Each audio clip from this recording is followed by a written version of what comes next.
Debout sous la pluie, je fixais la boîte aux lettres rouillées où j'avais trouvé la lettre qui avait tout bouleversé. L'écriture de mon frère, irrégulière et précipitée, exprimait une vérité qu'il avait enfouie pendant des années. Une phrase me brûlait le crâne. Je suis désolé, Ethan, mais je devais la protéger. Protéger qui? De quoi? Je n'ai pas dormi de la nuit. Je suis Ethan, 34 ans. Je me débrouille péniblement dans un 2 pièces humide à Seattle, où la ville bourdonne de technophiles et de fumée de café. La vie était simple, du moins je le croyais. Moi, mon frère Lucas et notre mère. Nous formions une unité soudée par les livraisons de pizza tard le soir et les mauvais films d'action. Lucas était le charmeur, le type qui pouvait se débrouiller par la force des choses. Il faisait des petits boulots, barman, livreur, et il payait toujours le loyer. Maman habitait à 1 heure de chez nous, à Tacoma, s'occupait de ce rosier et nous appelait tous les dimanches pour s'assurer que nous ne mourions pas de faim. Mais il y avait toujours cette ombre. Lucas s'énervait quand je l'interrogeais sur ses courses nocturnes. Il riait, mais ses mains s'agitaient, tirant sur sa veste comme s'il se déshabillait intérieurement. Je le surprenais à regarder par la fenêtre, le regard perdu, comme s'il attendait que quelque chose le rattrape. Maman ne s'en apercevait pas. Elle se contentait de divaguer sur son jardin ou sur le fait qu'il devait venir plus souvent. Mais je la sentais, cette terreur silencieuse, comme l'air avant l'orage. Quelque chose clochait, et j'étais trop naïf pour le voir venir. Un soir, je suis allé dormir chez Lucas après une longue journée à l'entrepôt.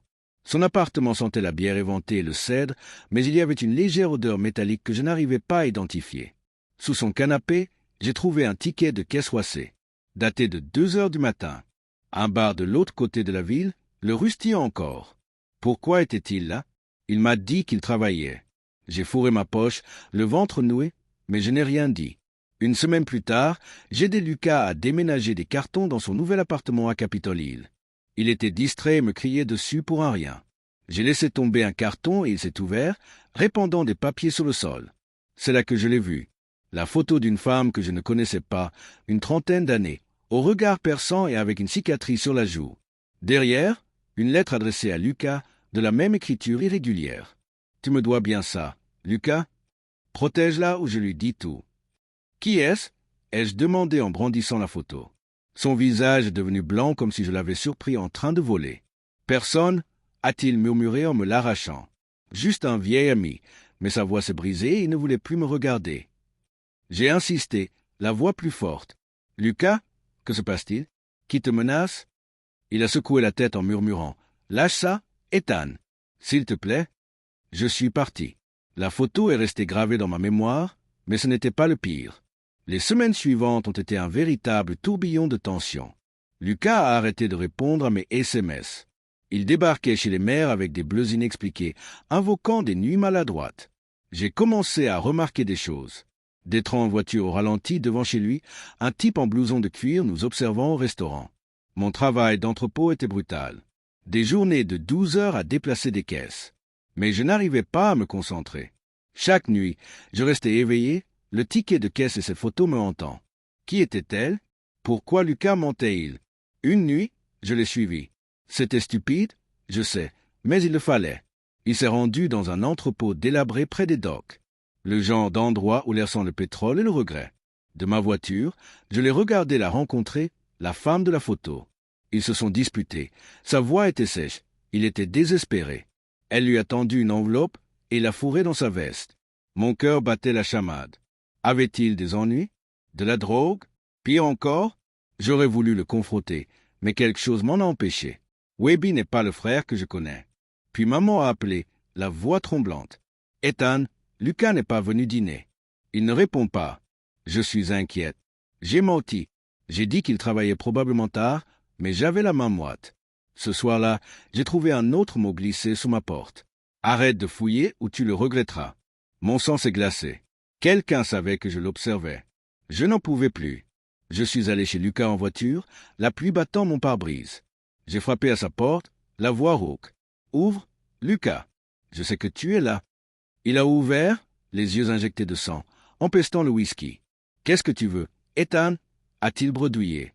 Je l'ai bousculé. L'appartement était en désordre. Des bouteilles vides, des papiers partout. Qui est cette femme? Qu'est-ce qu'il y a dans l'enveloppe? Pourquoi quelqu'un me menace-t-il? Il s'est affalé sur le canapé, la tête entre les mains. Tu ne comprends pas, Ethan, tu ne peux pas. Je l'ai attrapé par le col, la voix brisée. Dis-moi, je suis ton frère. Son regard a croisé le mien. Et pour la première fois, j'ai vu la peur. Une peur profonde. Je ne voulais pas ça, a-t-il murmuré. J'essayais de te protéger. Il m'a tout dit. Cette femme, c'était Mia, son ex d'il y a des années. Ce n'était pas juste une ex. Elle était liée à une bande qui organisait des combats illégaux dans les bas-fonds de la ville. Lucas s'était fait avoir, pariant sur des matchs, puis les truquant.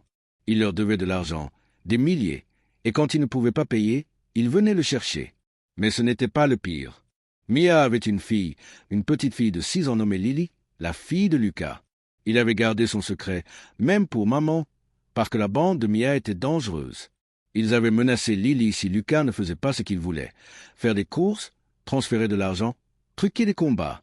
La lettre que j'ai trouvée, c'était Mia qui le suppliait de garder Lily cachée, à l'abri de son monde. Et le pire, c'est que Lucas avait puisé dans leur caisse, essayant d'économiser suffisamment pour faire sortir Mia et Lily de la ville. Mais ils l'ont découvert. D'où les mots, les bleus, les menaces. J'ai reculé en titubant, la pièce tournant. Mon frère, celui qui m'avait appris à faire du vélo, menait une double vie. Une fille que je n'avais jamais connue. Un monde criminel que je ne comprenais pas. Pourquoi ne m'as-tu rien dit? Ai-je crié? J'aurais pu aider. Il a ri amèrement. Aider? Ethan, tu as du mal à tenir le coup. Je ne voulais pas de toi dans ce pétrin. J'ai quitté son appartement, la pluie me trompant jusqu'aux os. Mon frère n'était pas celui que je croyais. Il avait menti, trahi notre confiance, mais il protégeait aussi une petite fille que je n'avais jamais rencontrée. Je n'ai pas revu Lucas depuis cette nuit-là. Il m'a envoyé un texto disant que Mia et lui quittaient la ville pour repartir à zéro. Je ne sais pas si je le crois. Je suis toujours là, dans mon appartement humide, le poids de son secret me pèse. Je me demande sans cesse, si c'était toi, l'y pardonnerais-tu? Quitterais-tu ta famille pour la protéger ou te battrais-tu pour la ramener? Dis-le-moi dans les commentaires. J'ai besoin de savoir que je ne suis pas seul dans ce cas. Merci d'avoir regardé par Beutray.